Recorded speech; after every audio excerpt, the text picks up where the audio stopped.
time. It's so good to have all of you here with me today. Progress and excitement. At core, these are the two fundamentals I look for within specialty coffee. Over the years, I've been on this stage a few times. Personally, it is a measure to push boundaries and find new, exciting ways to make coffees taste better. I believe the distinction of progress varies amongst us. For me, it is to uplift what's already exceptional by making it memorable, unlocking its true potential. And by achieving that comes excitement. Progress, as I would best describe, in the form of my espresso today. Stated on the cart in front of you, a truly sweet washed geisha from Finca Soledad in North Ecuador.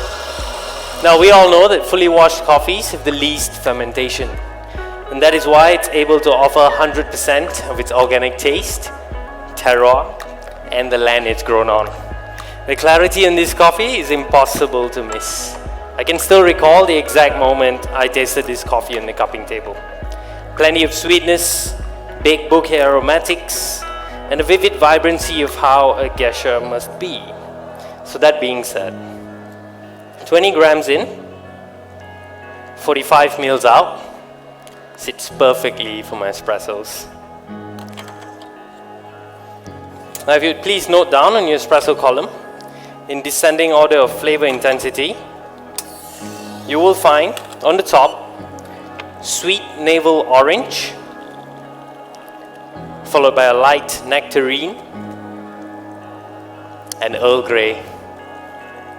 But before we dive in more, I would like you to move down to the signature drink section of your score sheets.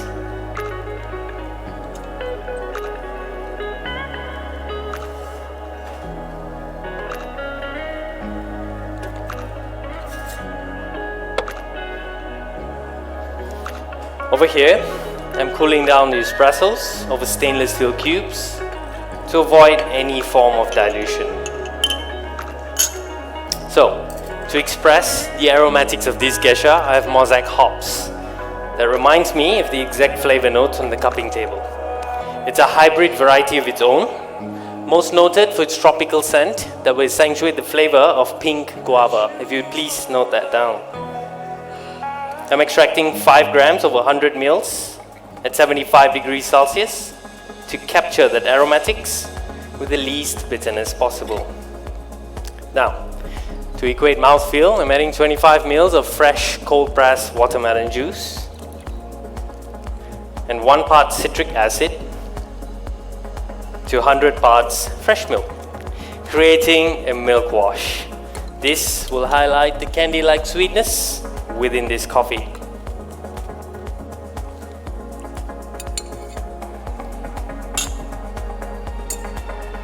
Now we'll come back to all of this slightly later. Conventionally, espressos are known to have a thick and intense mouthfeel. A big, lush, viscous espresso would have a better tactile impression. Anyhow, in recent years, one could argue that beverage concentration is very much related to preference. A sweet and juicy espresso with tea-like body could be equally appreciated as an enjoyable espresso. Which brings us directly to my choice of coffee today, a classic wash process coffee with 24 hours fermentation, grown at 1500 meters above sea level, rinsed and dried in a dark room for 25 days.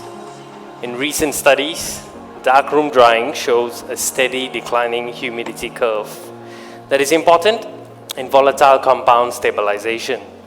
As to drying coffees directly under the sun, a step that helps preserve the longevity of the embryo within this coffee, that translates into what we end up roasting and extracting. It's clear there's progress within Finca Soledad's approach to innovative processing. And with that, it brings us to tactile. You are going to find a medium to low juicy body with a long-lasting, sweet and smooth aftertaste, highlighting that beautiful navel orange The overall experience of your espresso will remind you of a sparkling citrus candy. Lots of sweetness, a little bit of vibrancy that makes your taste experience very much enjoyable.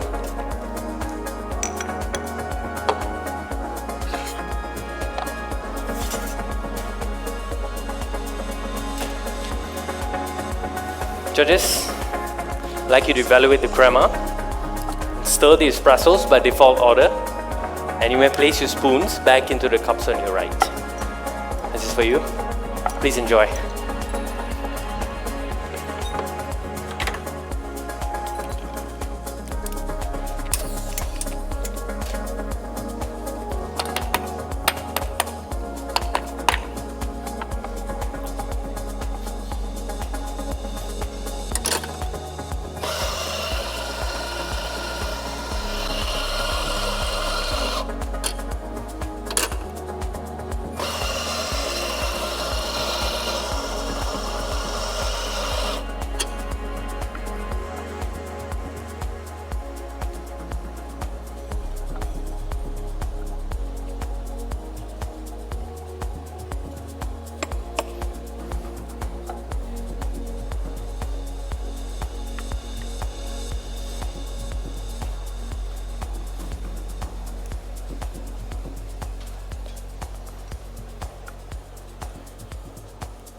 Alright judges, you ready?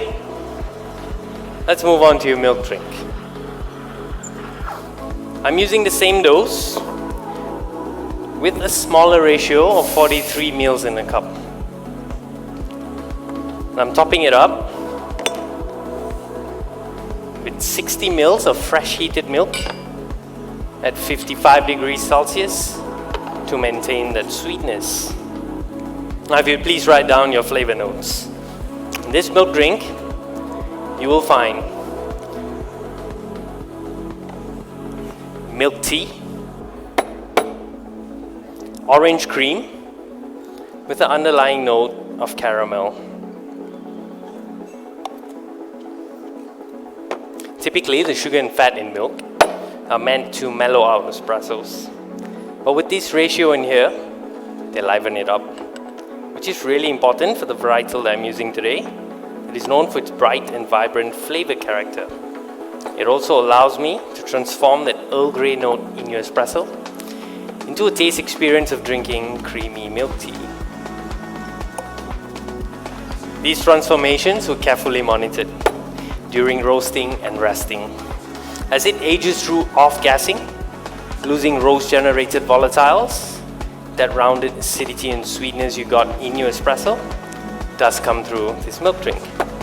This is for you. The approach to roast this geisha was to generate sufficient solubility. So a longer drying phase within a 9-minute roast to transpire a clean and balanced structure.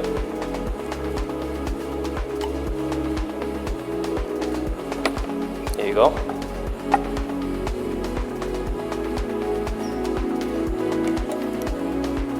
The progress of this coffee brings excitement to what it's paired with. Despite being rarely paired with milk, this washed geisha doesn't shy away from being one of the best milk drinks I've tried this year. The focus was sweetness, and this milk drink upholds it really well. Please enjoy them.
All right, shall we? What excites me in coffee is the constant exploration. Today I will recreate this element of excitement through fermentation. If left untamed, it can be wild and unpredictable. But through many rounds of experimentation, I'm excited to share with you GIGI fermented orange. GIGI is a mold. When flourished, it produces natural enzymes that breaks down carbohydrates into sugars, proteins into amino acids, giving these oranges a distinct floral note. Navel orange was chosen amongst other citrus as it did not dominate the characters of this geisha. It's fermented with skin in an oxygen-free environment for 4 days. They are then pressed to extract the juice. I'm using 40 mils to transform the navel orange note in your espresso into floral orange blossom. Next, to replace the loss of sugars during the orange fermentation, I have panela sugar.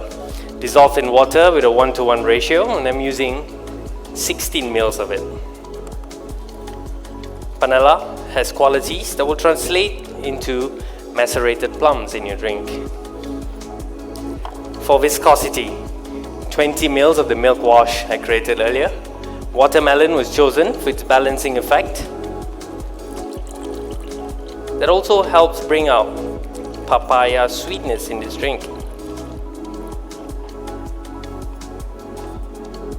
Now I'm adding 25 mils of the mosaic hops extract for its potent aromatic qualities. This will create a complex aroma in the cup, linking to the flavor of pink guava. And lastly, your chilled espressos. Judges, flavor is a perception. It recreates memories of what we have tasted before. This drink is a recreation of this geisha's well-balanced structure. It's stirred and served slightly chilled, where you will find flavors that reminds you of pink guava, papaya, and macerated plums. Stated on the cart in front of you, the aroma is fragrant orange blossom.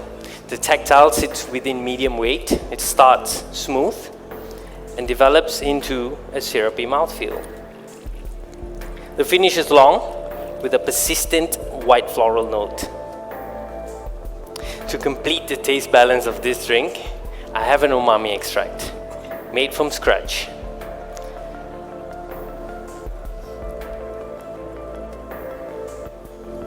Steeped in room temperature for 2 days with 100 mils of water to 10 grams of each bonito flakes, mushrooms, and kelp.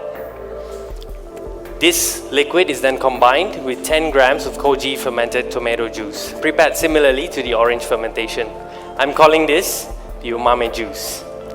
2 drops into each of your drinks to incorporate the subtle sensation of mineralities that spreads across the palate, synergizing all the flavors in harmony. Judges, please hold off from drinking until I call time. And when I do, please swirl to capture that orange blossom, followed by taking at least 2 sips. As the years goes by, my focus has shifted from treating coffee as an ingredient to providing a well-rounded experience through coffee. I'm so thankful that this industry can guide us so much through new, exciting experiences, and let that be a gateway of true progress for us all. Thank you so much. Time.